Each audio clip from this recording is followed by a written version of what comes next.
Good morning, Matt Waldman. Another week, another Monday, another feel it or fuck it. How do you feel about that? My doctor said he wanted more. He was feeling it. More feel it and fuck it. That's what he said. So The doctors tend to get that way. That's why I don't go. Uh, that's true. it, He, like but I'm. unfortunately for me, no, it wasn't like that. It wasn't like Oh, that. sure it Yeah, wasn't. That's what they all say. yeah. It's not so much that I fear the doctor. It's the fear of you have no zero control. They take over and think they can anything they say is perfectly fine. I'm not sure everything they say is perfectly fine. That's all I'm saying.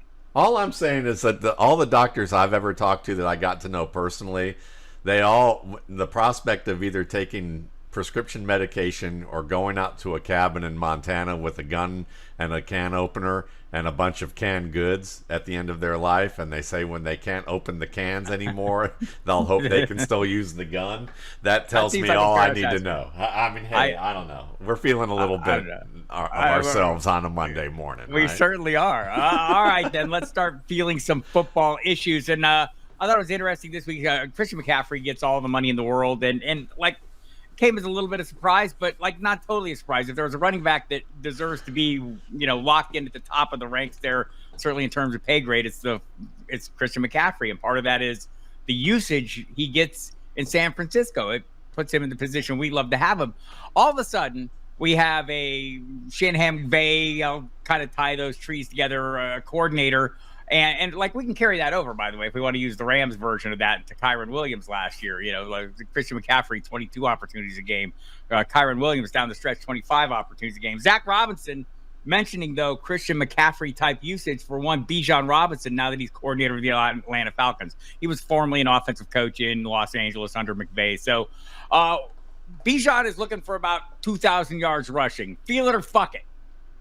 Ooh. I'm feeling the confidence, but fuck that idea. But Right. I am feeling close to 2,000 yards total. I Right. think that McCaffrey total, Right, 2023 last year from scrimmage led the league. I mean, I think that's what we're after here. Bijan, talent wise, just as you assess them coming into the league versus CMC.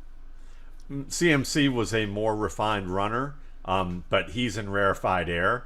I would say Bijan's physicality probably makes up for what compensates somewhat if you're comparing him to McCaffrey. McCaffrey's intelligence and footwork as a runner is slightly better, meaning that we're talking 99.9 percentile versus 99th percentile.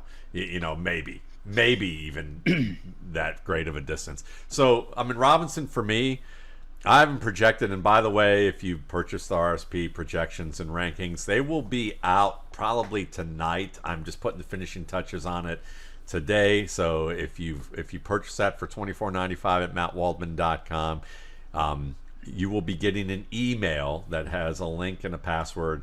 And if you email me after not reading the directions and figured out that you just had to read the directions, You will that be were three, ridiculed. you will owe me a beer. And so far, You will be ridiculed. I've got about 5 weeks worth of beers and meals from people over the past 3 years. So, but it's all in good fun. So occasionally I vote a couple people a beer because I haven't done it right. So, but should be out again later today. Bijan Robinson is one of those people.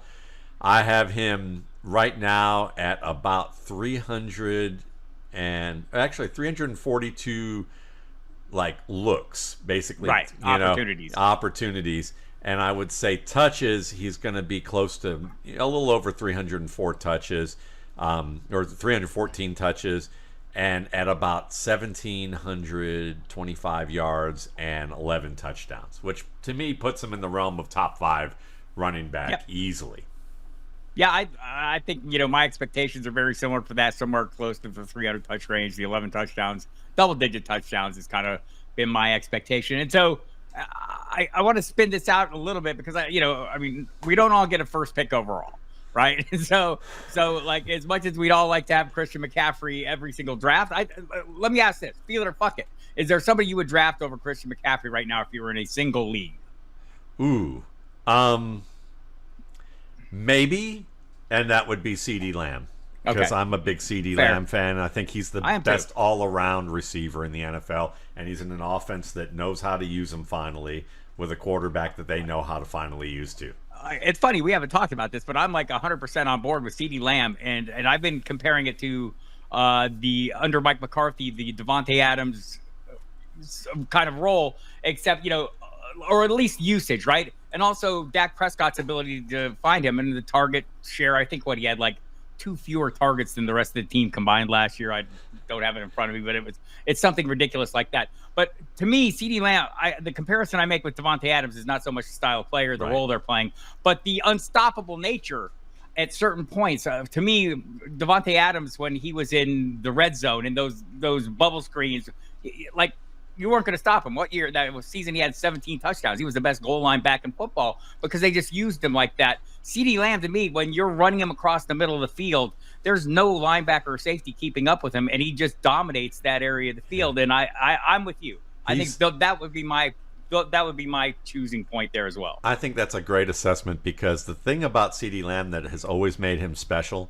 is that he has that old school toughness over the middle, but he also has that new school ability to run like a running back. And then he runs routes extremely well on the outside and can be a contested catch guy. He may not be the best in the league at any one of those categories, but he might be top 5 in the league at every single one of those categories. Fair.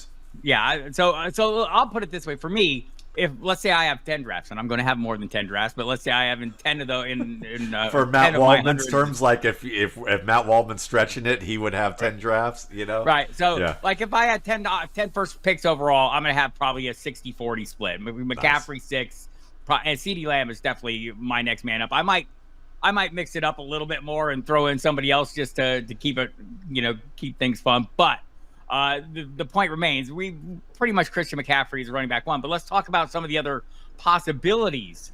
Some people who might usurp him as running back 1. Bijan Robison, probably one of those players. What about Breece Hall? Be under fucking Breece Hall finishing as running back 1 this season. If Aaron Rodgers has a great year, it's quite possible. And I think that Aaron Rodgers is going to have a good year.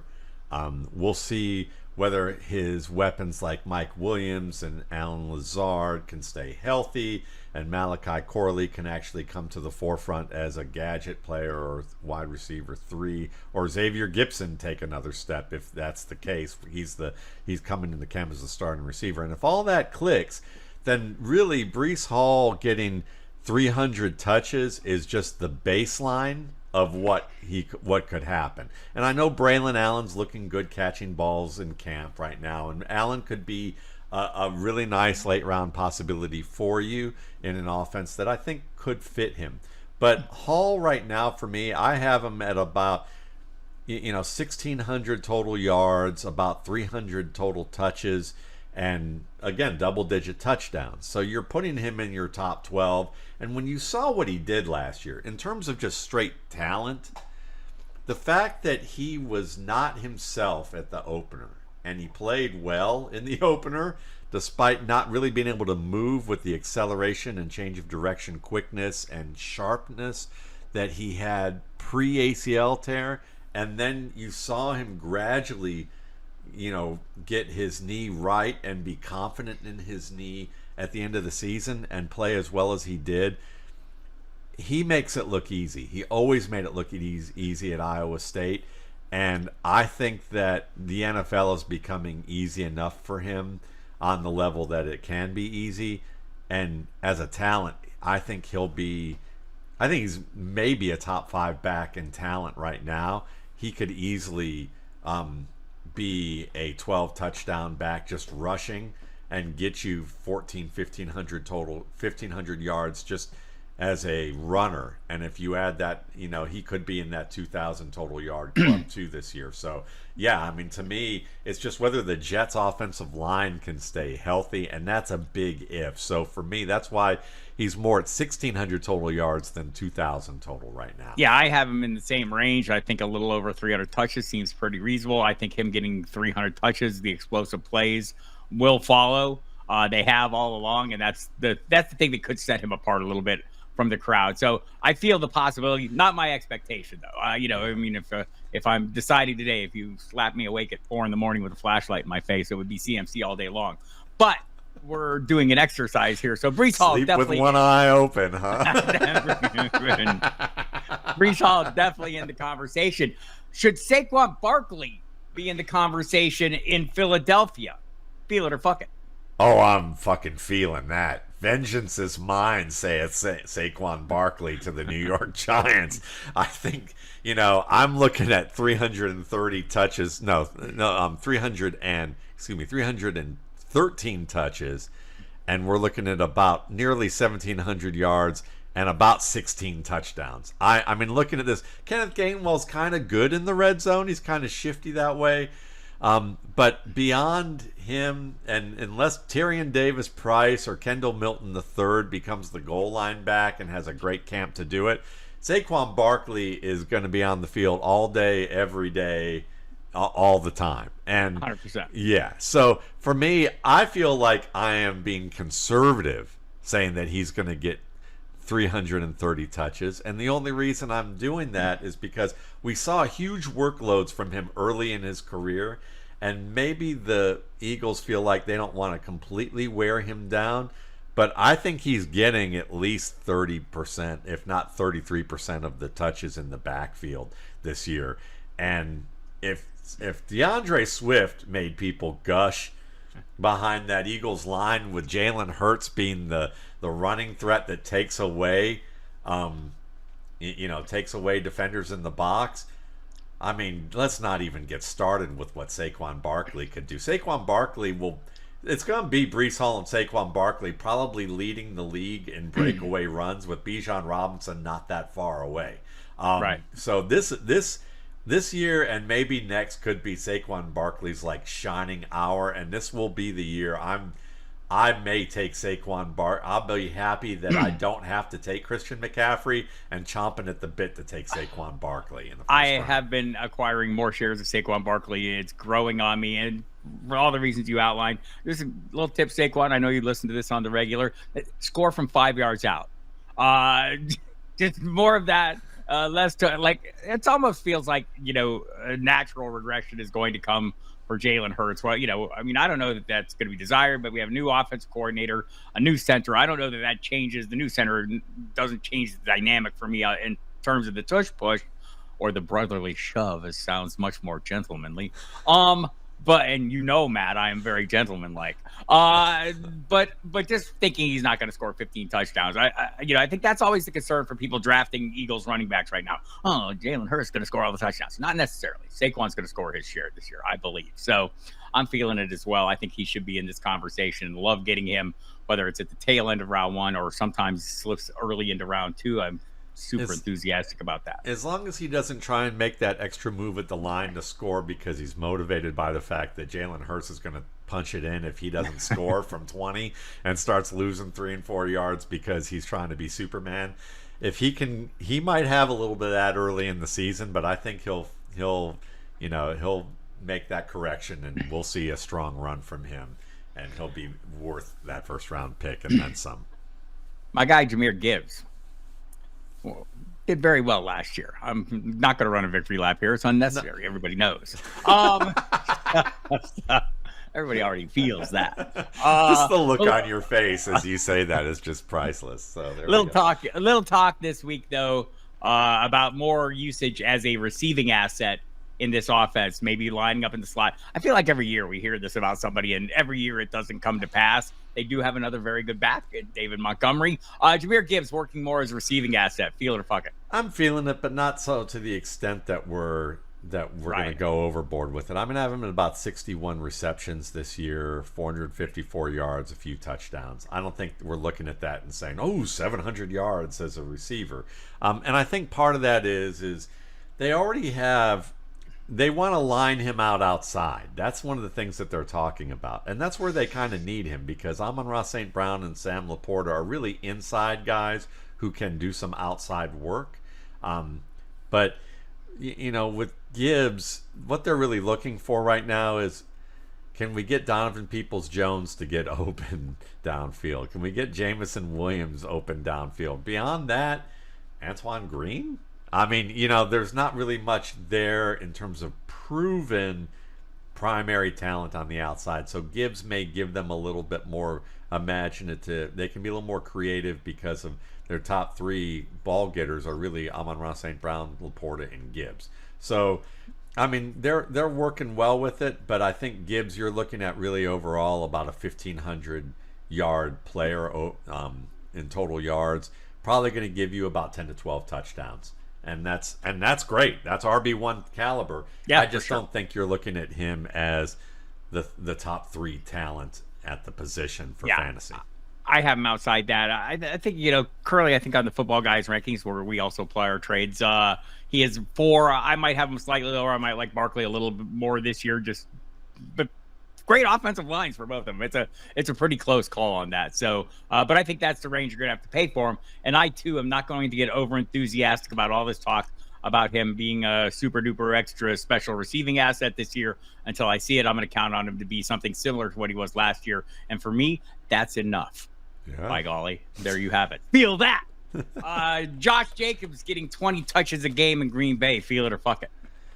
I am feeling that. Now, if we were going to go over-under right now, I have him at 19.875 touches per game. That's why my calculator popped up. I'm going over. So, but yeah, I think we'll round up here and say I'm totally feeling that. Because, look, A.J. Dillon is a nice, versatile player without top game-breaking juice. Like, he's got enough speed that when he's in the open field, he can pull by people, but he needs to get that runway to do that. And Marshawn Lloyd, while speedy, has plenty of juice, can he hold on to the ball? Can he make smart decisions? Can he pass protect at the level that they're going to need him to? And I think the answer is 3 big ifs mean keep going to Josh Jacobs. And this is they have an out next year, so if Lloyd just shows enough in small duty and selected duty and looks, then maybe they'll give him a chance next year and get rid of Jacobs. But I think Jacobs is probably looking for a 1,500-yard year, probably within 8 to 10 touchdowns. That might even be conservative because we know how good, if they have a decent line and they can continue to run the ball, and I think they have the talent to do that, Josh Jacobs could have a career year. And that means 1,600 to 1,800 yards, maybe. Go back to 2022. I believe he was the top running back in the fantasy world. Yeah. So maybe I should have included him in the running back conversation there. He's a dark horse. Dark horse. It's running back. Everyone's kind of a dark horse, right? I mean, funny things happen at that position. But I agree with you. I view him like we've seen this before with him. He gets kind of treated as a rental car, right? Like, let's drive him and bang him up, and if he holds up, great. If he doesn't, we'll see something else next year. So anybody who spent his high school years homeless in a car is not someone I'm going to be counting out in life, even if some people criticize whatever his life is like.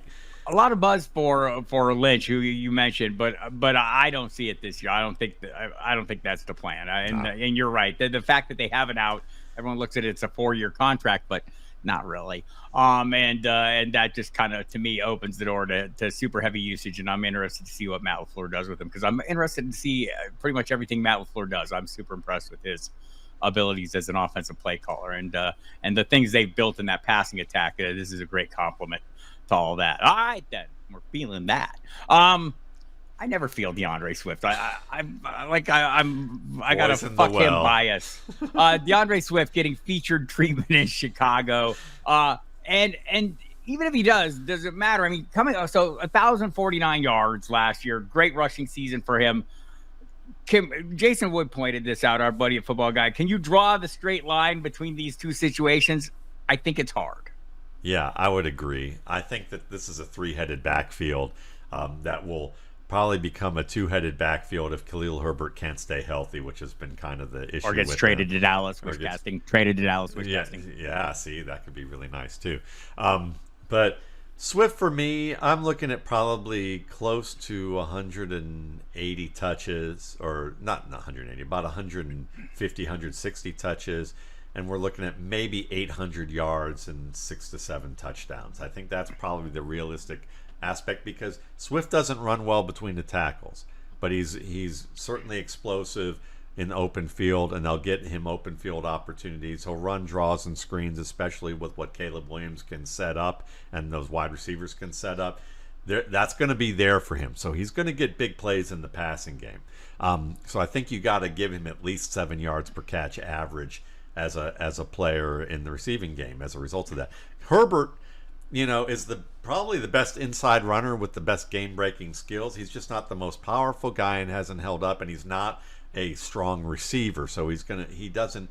If you could combine Swift and Herbert in terms of what their skill sets are, you'd have a Christian McCaffrey like running back, possibly. Ooh. Maybe not that good, but in the conversation of who could be a dark horse for, he could be that good. But that's not the case. So then you got to have Rashawn Johnson up in there who can catch, who can block, and who can run with power. And so you're looking at probably close to 1,600 yards and 10 touchdowns rushing out of the three of them.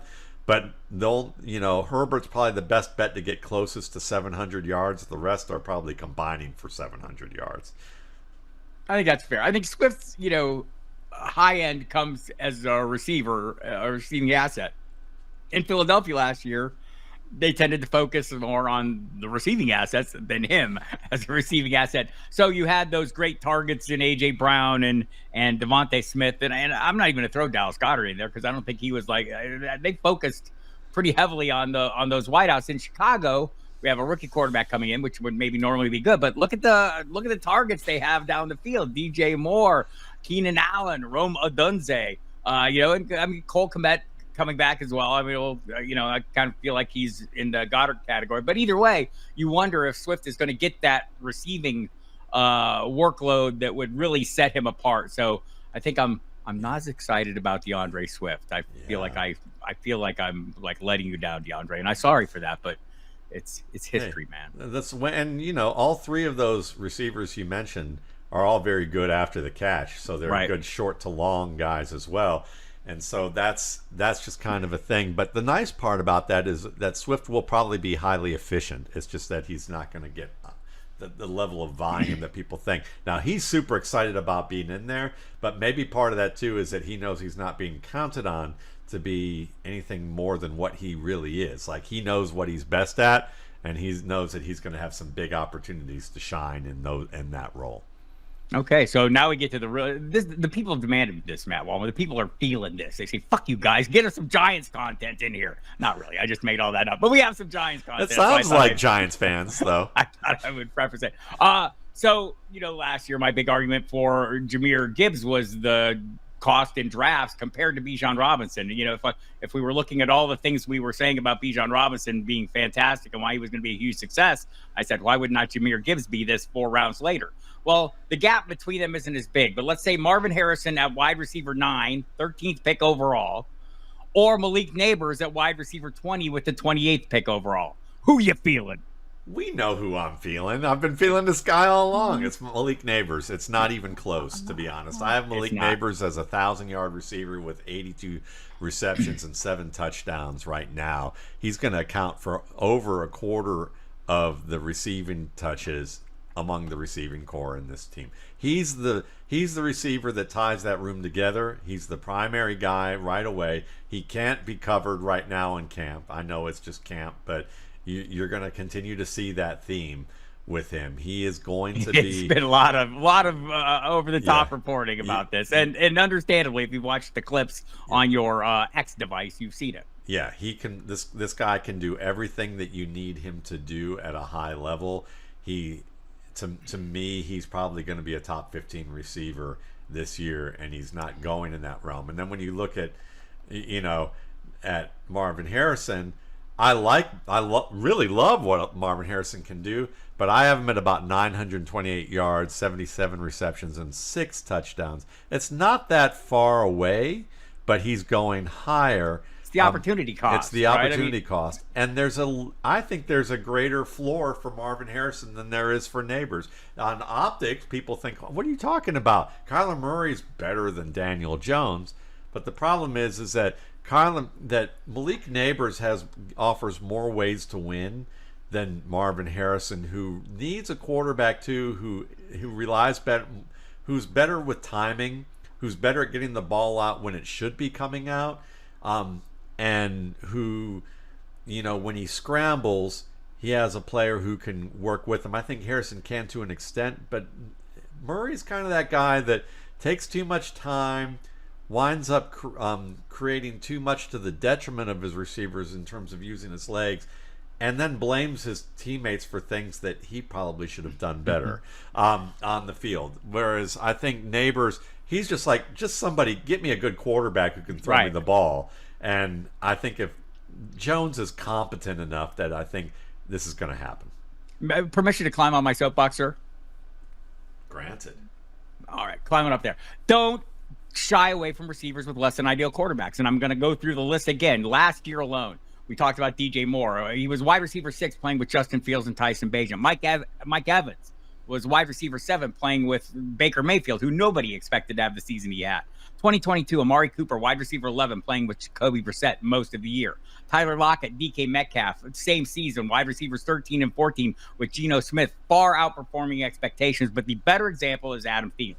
103 catches. He finished as wide receiver 18 last year, playing with Bryce Young, who had a historically lousy rookie season, right? 11 touchdown passes, 10 interceptions. The Panthers' offense was tied for the lowest scoring in the NFL. All due respect to all involved, I don't think that the quarterback play, whether it's Daniel Jones or Daniel Jones or Drew Lock, is going to be any worse than what Bryce Young did last year. So wide receiver 18, Thielen, wide receiver 15, Malik Nabers. I think, Matt, you might not be far off the mark. I think wide receiver 15 is like not an outrageous outcome at all. And I think the opportunity cost is what we're talking about. I'll climb off the soapbox and just finish. I was admiring your soapbox, but you finish and then I'll add something. I'll just say that, the gap between the price is too big. And because of that gap, I'm going to have a ton more Nabers than I do Harrison. I'm going to get a share of Harrison just in case. I mean, I think we've all learned, you're passing up on these rookie receivers at your own risk there. But also, we should not forget that Nabers is phenomenal, as you said, right? I mean, the explosive plays last year, he's going to be the next former LSU receiver we're all hemming and hawing and oohing and awing about. So I'm all in on Nabers at the price. Did you mention Josh Gordon? I did not. You should have. 22-year-old Josh Gordon, second year in the league, with Jason Campbell throwing him the football. 87 catches, 1,646 yards, 18.9 yards per catch, and 9 touchdowns, averaging almost 120 yards per game.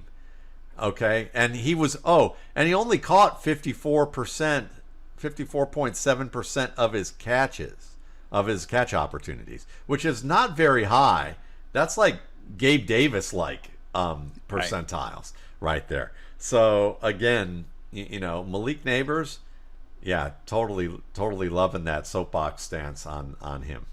Devin Singletary being overlooked as running back 32. That's a 107 average draft position. Fuck that. He was 32 last year. He was number 32 last year. He is what he is, and now he's on a team that still needs to prove it can run the ball. I'm totally feeling Devin Singletary where he is at running back 32 because it's just going to continue to help that they got to funnel the ball to Nabers. I'm glad he's 32. Let's put it that way. Yeah. I mean, he's kind of like a safety valve if you're waiting late and you're going wide receiver heavy early. Say, I need a guy who I think pretty sure is going to be on the field, and pretty sure is where I'm at on him. I'm not 100% sure, 98% sure. But yeah, I think that's reasonable as well. Yeah, they want to experiment with Tyrone Tracy a little bit. They want to see if Eric Gray can do something. Maybe this Jashawn Corbin kid that they keep talking about in camp before he gets hurt or before it fizzles out, that maybe something will finally stick with him. So I think that Singletary, like you said, the safety valve is a perfect way of phrasing that. All right, Darren Waller has retired. Shocking development.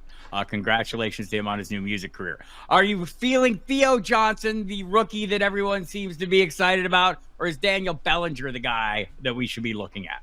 Neither. I'm fuck both of them for fantasy. You are so mean. I am, but I'm looking at 44 catches, or 36 catches and 350 yards and a couple touchdowns among the two of them.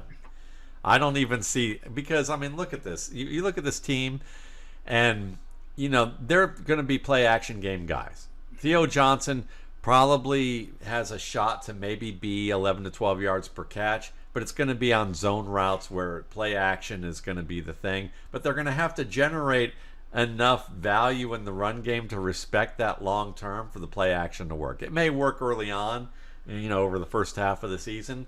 And I know that there's lots of, analytics people saying play action works regardless. But I think that there is a point of returns where it diminishes when teams no longer respect the run. And when you look at Devin Singletary, Eric Gray, Tyrone Tracy, and Jashawn Corbin, I would say there is a higher than average chance that opposing defenses will not respect the run and would rather just try and go after Daniel Jones in the pocket because, we know he's got a little bit of that pocket deafness. So they're going to be targeting downfield, need to target downfield.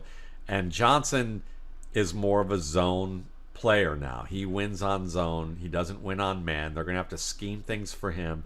And why scheme things for him? I mean, it's not going to – it may be like more of a – to me, he's more like Albert Ogwabunam, right now at this level of his We call game. him Albert O. Albert O, yeah. I forgot how to pronounce his last name. Sorry. Okuigbunam. Okuigbunam. That's it. Thank you. It sounds so good, too, But, No. yeah. So Johnson Sounds better. Yeah, maybe so.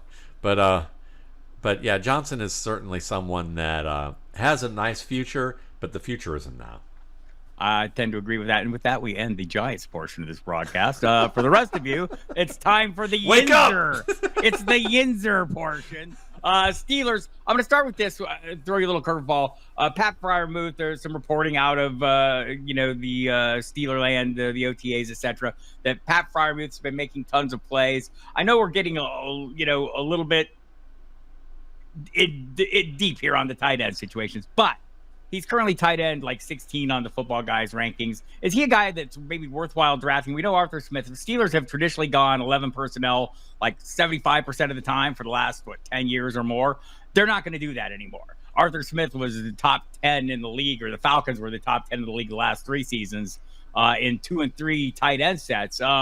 Are we feeling Pat Freiermuth is a guy you can draft outside as a tight end 2 that's like dirt cheap, but maybe a little bit of a gamble that he has tight end 1 upside? Absolutely. I think the Steelers also are one of the most intriguing teams from a fantasy perspective this year because, and I'll probably end up writing about it in my first Gut Check article, and I'll probably be mentioned in there, but just to highlight quickly, because of the fact that it could be either the personality of Russell Wilson as the personality of this passing offense or Justin Fields, depending on how things shake out. And that the wide receiver room is kind of wide open in terms of who could fulfill what's going on here. I know a lot of people are thinking Right. Roman Wilson, but maybe not. Maybe not, So there's a lot of other guys here that could step up, or maybe they trade for someone. So we'll talk about that a little bit more too.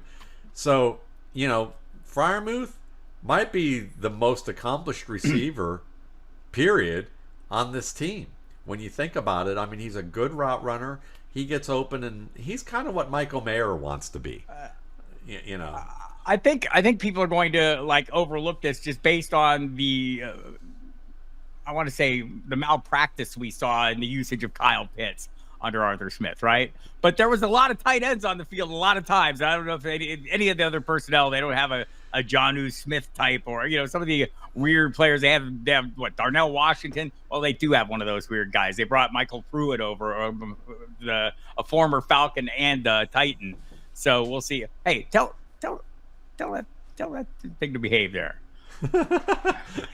Hey now, that one I'm trying to, that one if I tell to behave, that they might actually bite back. So I do think that's though going to be the issue is people are that's why he's going to remain super low price. We're going to hear a lot of glowing reports and fantasy community is going to remain skeptical because it's Arthur Smith and he couldn't make good use of Kyle Pitts. How's he going to make good use of Pat? Well, when you have Desmond Ridder as your quarterback, you can't make good use of an offense. And I think that's the thing for people to remember is that when you really study the Falcons offense, they had to run a lot of static routes that didn't allow these receivers to continue to work well with a quarterback who wasn't good off script, who wasn't good with timing, and really needed a simplified offense. And Arthur Smith had to kind of fall on his playbook and take the blame for everything, which probably grated his ego, but knew that that's what he had to do because he was stuck with Desmond Ridder. It's funny. It turns out not every person who's okay at calling plays is really great as a head coach, right? And sometimes the head coaching aspect, Cliff Kingsbury would probably make the same argument. I don't know if it has as much merit as it does with Arthur Smith, but like head coaching kind of draws some of your attention away from the thing you were brought on to do, which was calling the plays. We'll see how Arthur Smith does here. And you mentioned something you maybe foreshadowed a bit. Pittsburgh's looking reportedly to add a number 2 receiver. Currently, Van Jefferson seems to be the leading candidate for that role. Who would be a better fit? Do you see anyone on the roster? And I know, we're going to talk about the rookie you've already mentioned. Go ahead. Yeah, absolutely. I think there's probably 3 players who have a chance to do more than Van Jefferson, who is probably better as a number 4 wide receiver than a number 2 wide receiver, because he's best at being able to run slow developing plays into the secondary, crossing the field between, probably a dropping linebacker and safety, and making the play when he doesn't drop the football, because he does have a pretty high drop rate for a receiver at this stage of his career. He's a decent route runner, but again, not unbelievably explosive. Now, when we talk about explosive players, Calvin Austin to me is what people thought Wan'Dale Robinson was supposed to be. I didn't necessarily think that. I thought Calvin Austin was the best of the two, and he's impressed each of his years in camp and had some nice little moments last year if they could have a quarterback who gets him the ball. If there's a candidate to be the next Doug Baldwin for Russell Wilson, I would bet on Calvin Austin as that cheap bet to do that, because he runs very good routes and he can make contested plays outside for a small guy. So if Russell Wilson starts to really like him, he might have enough cachet to say, listen, let's keep putting this guy on the field, because he's the playmaker and he's the fastest guy of that receiving core, easily. Then there's Denzel Mims, who, again, I know a lot of people have given up on him, but I did buy the idea that he had food poisoning and lost over 20 pounds in his second year with a regime in New York that replaced the coaches that had drafted him, and he was a forgotten man. And then when he was like, give me an opportunity or trade me, and then they put him in the fourth quarter of, in the fourth preseason game, and he lit it up. And then he went to Detroit, and Detroit kind of had him labeled, but he also got hurt in camp, and he's been on the Pittsburgh Steelers roster. Well, Arthur Smith likes to throw inside. He likes to have, dig routes and some of the in-breaking routes there, and Denzel Mims is pretty good at that. And I think that he might be best suited as being the big receiver opposite Pickens, kind of being the Corey Davis type of player, or being a complement on that level, that he could, in theory, outproduce George Pickens if he has a really strong year. Again, a lot of ifs there. Scotty Miller even, we saw what he did with Tom Brady as a deep threat. He might be a better number 3 if Calvin Austin or Mims don't work out, and keep Van Jefferson number 4. But the thing is none of these guys have the cachet or label as proven receiving threats that offensive coordinators like to have. And if they have the opportunity to trade for somebody else on the roster, they're probably going to do it with this collection of guys, because Roman Wilson is probably best as a third option who can be a big play inside option and work his way towards becoming maybe then a good slot or eventually becoming an outside guy. But to me, he's kind of like Sky Moore. Like I see him as a Sky Moore type of prospect. Sad. Well, yeah, but maybe without an offense that's demanding as much from him, so Fair. It could work out. But yeah, for me, the sneaky guys right now until they trade and shut the door on this possibility are Calvin Austin and Denzel Mims. I think both those guys definitely should be Deebo starters. Samuel, as you're saying. Definitely Deebo. That's all they need is to add you've got George Pickens, who we know is like the contested catch He would like the boundary ball. extraordinaire, right? Okay, but how much of a complete route runner is he? Pretty good, could get there, but they've got a bunch of parts, but not a fully integrated player. And the two best options might be the reserves in that regard. And Deebo Samuel is not a man-to-man winner. The Cleveland Browns will be licking their chops with that secondary going, sure, get Deebo Samuel, make him be one of the starters, because we'll just have to stop him in the run game if they choose to do that. Sorry, Steeler fans. But we will continue the Steeler portion of our programming with this question. And this is kind of just like a heat check. The prices have been changing. We've talked about these guys before. But let's hit them again. Najee Harris, running back 22, or Jaylen Warren, running back 25. It seems like the gap is narrowing. It is narrowing, but I'm still taking Najee Harris. I still believe. I think that he gets that offensive line hasn't been great. The quarterback situation doesn't help. He's the guy that gets the most predictable touches that defenses know when to really kind of work against him.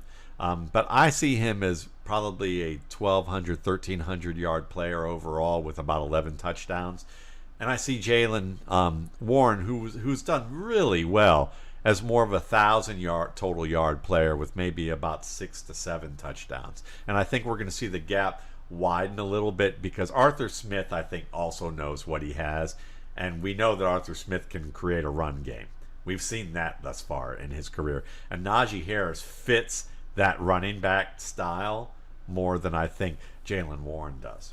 Yeah, I think 9 out of 10 times. I that's probably not true, but I'm still kind of like a little bit at roster construction. If I've already got two like heavy volume guys that I think are solid, super solid plays at running back, and I'm looking to add somebody with maybe a little more upside, maybe I go with Warren at that point, or just like a little more, surprise ability. But the price is like not different enough now where that really matters. And I think at these prices, I'm going to probably lean with you and go all Harris. We'll finish up with this. Cooper Kupp. They say he's healthy for now.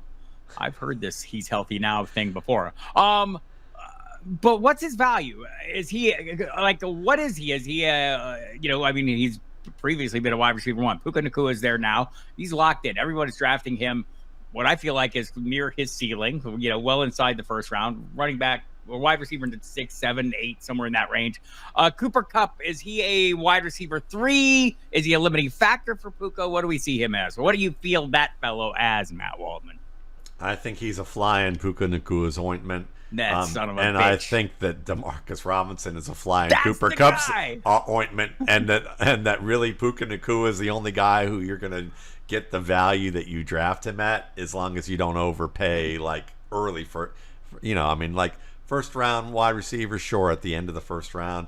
I see Puka Nacua as close to a 1,300 yard receiver, probably 90 receptions for 6 touchdowns. Good stuff. That's quality wide receiver one work.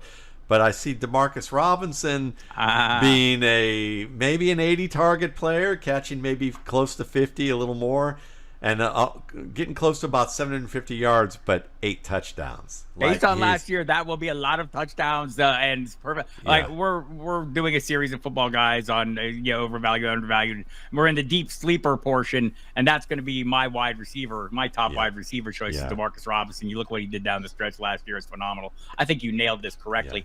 I'm going to have some shares of Puka. There's some other players I feel like he's going right around AJ Brown. I feel a little more confident in AJ Brown, I guess, and I'm probably leaning his way before I'm leaning to Puka. So maybe I'm not getting as much. I want some shares, and I want some shares of Kupp because I think the price is right if he stays healthy. But Demarcus Robinson is a free square player, and I cannot resist that, Matt Waldman. Yeah, I mean Cooper Kupp. I really didn't say what I thought about Cooper Kupp, but I think he'll be second. What's his range? He'll be second in targets on the team, and I think he'll be second in receptions. But he might be a distant second in yardage, and Robinson's a close third to him. So I'm looking at like 110 targets, 73 catches, 887 yards, and 7 scores. Now, part of that is I do something that a lot of people don't like to do, which is they don't like to project games. They like to say 17 games, and just go straight across the board. But I just look at, I do it simplistically, and maybe that takes away some of the nuance. But I look at the past few years of a player and go, all right, how many times has he finished the season? And I look at him and go, 13 games for Cooper Kupp. That's what I see for him. Now, if he can exceed that, then he may close that gap on Puka Nacua easily, and Demarcus Robinson may not have as many yards. So if you're bullish on Cooper Kupp staying healthy fully and listening to the rhetoric that the Rams are putting out there in early June, then I think him and Puka Nacua will be very close. If you're more realistic about he's 31 years old, he's had some repeated injury issues, and maybe won't play the full season, then you're probably looking more like where I'm at him is, again, 73 catches, 887 yards, 7 touchdowns. Playable, startable, especially during the time when he's healthy, but you may be looking at kind of a ticking time bomb that's not going to kill your team, but will certainly be annoying. Fair enough. All right, then. We've covered this. 19 teams hit the field for the final round of mandatory minicamps tomorrow. This is Monday to Tuesday through Thursday. And then there's the lengthy break before training camps start bumping up. So we'll be collecting lots of potential content for the coming weeks to carry us through the quiet spell. We'll be here every Monday. You find him, Matt Waldman. You know him, the Rookie Scouting Portfolio. Matt, tell him again how to get their updated projections and all. Yeah, projections and rankings, $24.95, mattwaldman.com. I will send you an email when it is ready for you to be able to click a link and download your choice of either a PDF or Excel document that has it. And whenever I have an update, I will email that information to you. If you purchase it after I've made it available and after I've announced the June updates availability, then expect it within 24 hours. I'll update it every 24 hours from that point on. And if you don't get that email after buying it, email me. I'll get back with you within 24 hours, usually sooner than that, unless I'm walking my dog and we get lost in the woods somewhere. Fair enough. And Hugo is back there. I hear him at the moment rummaging. No? Or is he sleeping? He's sleeping right now. I think he's already deconstructed the cow, so we're good. Yeah. Fair enough. All right, Matt, we'll see you back here next Monday. In the meantime, you can find all my stuff at Football Guys and on the X device at Football Die Hard. Put up links to everything. He's Matt Waldman. The Fantasy Notebook's out right now. Go check it out. It's completely free there at Football Guys. So check it out and go check out my Friday videos, my news videos, top 5 fantasy headlines every Friday on the Audible channel, along with the great Cecil Lammy and Sigmund Bloom. So check me out there. That's all. Love you. Bye.